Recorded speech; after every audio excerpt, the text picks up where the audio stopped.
ಧರ್ಮಸ್ಥಳದಲ್ಲಿ ನೂರಾರು ಶವಗಳನ್ನು ಹೂತಿಟ್ಟ ಪ್ರಕರಣಕ್ಕೆ ಸಂಬಂಧಪಟ್ಟ ಹಾಗೆ ಈಗಾಗಲೇ ನೂರಾರು ಶವಗಳನ್ನು ನಾನು ಹೂತಿದ್ದೇನೆ ಅಂತ ಹೇಳಿರುವ ಅನಾಮಿಕನ ವಿಚಾರಣೆ ಈಗಾಗಲೇ ಆರಂಭ ಆಗಿದೆ. ಮಂಗಳೂರಿನ ಎಸ್ಐಟಿ ಕಚೇರಿಗೆ ಬಂದಿದ್ದಾನೆ ಅನಾಮಿಕ ವ್ಯಕ್ತಿ. ಕದ್ರಿಯ ಮಲ್ಲಿಕಟ್ಟೆಯಲ್ಲಿ ಇರುವಂತಹ ಐಬಿಗೆ ಎಸ್ಐಟಿ ಕಚೇರಿಯಲ್ಲಿ ಅಲ್ಲೇ ಈಗ ಅಧಿಕಾರಿಗಳು ಆತನ ವಿಚಾರಣೆಯನ್ನ ಮಾಡ್ತಾ ಇದ್ದಾರೆ. ಈ ಒಂದು ತನಿಖೆ ಹೇಗಿರುತ್ತೆ ಅಂತ ನಾವು ನೋಡ್ತಾ ಹೋಗೋದಾದ್ರೆ ಈಗಾಗಲೇ ಅನಾಮಿಕ ಆಲ್ರೆಡಿ ಈಗಾಗಲೇ ಎಸ್ಐಟಿ ಕಚೇರಿಗೆ ಬಂದಿದ್ದಾನೆ, ವಿಚಾರಣೆಯನ್ನ ಎದುರಿಸ್ತಾ ಇದ್ದಾನೆ.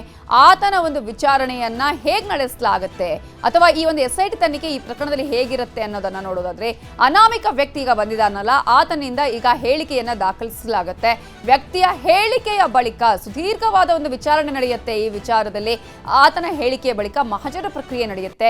ಶವಗಳನ್ನ ಹೊರತೆಗೆದು ಆ ಒಂದು ಪ್ರಕ್ರಿಯೆಯನ್ನು ನಡೆಸಲಾಗುತ್ತೆ.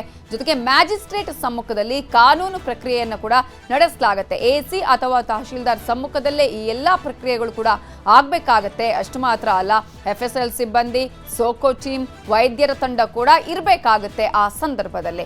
ಇನ್ನು ಅಸ್ಥಿಪಂಜರಗಳನ್ನ ಸೂಕ್ಷ್ಮವಾಗಿ ಪರಿಶೀಲನೆಗೂ ಕೂಡ ಒಳಪಡಿಸುತ್ತಾರೆ. ಅದು ಎಷ್ಟು ವರ್ಷದ್ದು ಏನು ಅನ್ನುವ ಸಂಪೂರ್ಣ ಮಾಹಿತಿಯನ್ನು ಕಲೆ ಹಾಕಲಾಗುತ್ತೆ.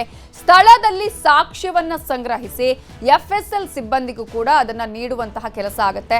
FSLಗೆ ಸ್ಯಾಂಪಲ್ಸ್ ಹೋದ ಬಳಿಕ DNA ಪ್ರೊಫೈಲಿಂಗ್ ಅನ್ನ ಕೂಡ ಮಾಡಲಾಗುತ್ತೆ ಈ ಒಂದು ಪ್ರಕರಣದಲ್ಲಿ. ಇನ್ನು ಈ ಹಿಂದೆ ಮಿಸ್ಸಿಂಗ್ ಕೇಸ್ಗಳಾಗಿರುತ್ತಲ್ಲ, ದಾಖಲಾಗಿರುತ್ತಲ್ಲ, ಅವುಗಳ ಜೊತೆಗೆ ಇವುಗಳನ್ನ ತಾಳೆ ಮಾಡಿ ನೋಡ್ತಾರೆ.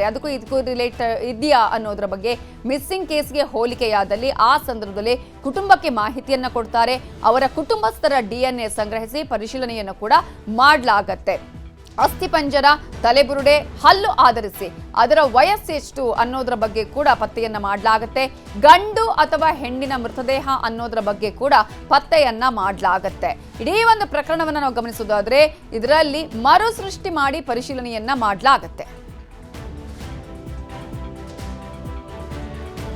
ಈಗಾಗಲೇ ಈ ಒಂದು ಪ್ರಕರಣಕ್ಕೆ ಸಂಬಂಧಪಟ್ಟ ಹಾಗೆ ಯಾವ ರೀತಿಯಾಗಿ ಒಂದು ಆಕ್ರೋಶ ವ್ಯಕ್ತ ಆಗಿತ್ತೋ ಅದೇ ರೀತಿಯಾಗಿ ನ್ಯೂಸ್ 18 ಕನ್ನಡ ಕೂಡ ನಿರಂತರವಾಗಿ ಈ ವಿಚಾರದ ಬಗ್ಗೆ ಗಟ್ಟಿಯಾದ ಧ್ವನಿಯನ್ನ ಎತ್ತಿತ್ತು. ಸತ್ಯಾಸತ್ಯತೆ ಏನು ಅನ್ನೋದು ಹೊರಬರಬೇಕು, ಜನರ ಮನಸ್ಸಲ್ಲಿರುವಂತಹ ಗೊಂದಲಗಳು ಬಗೆಹರಿಬೇಕು.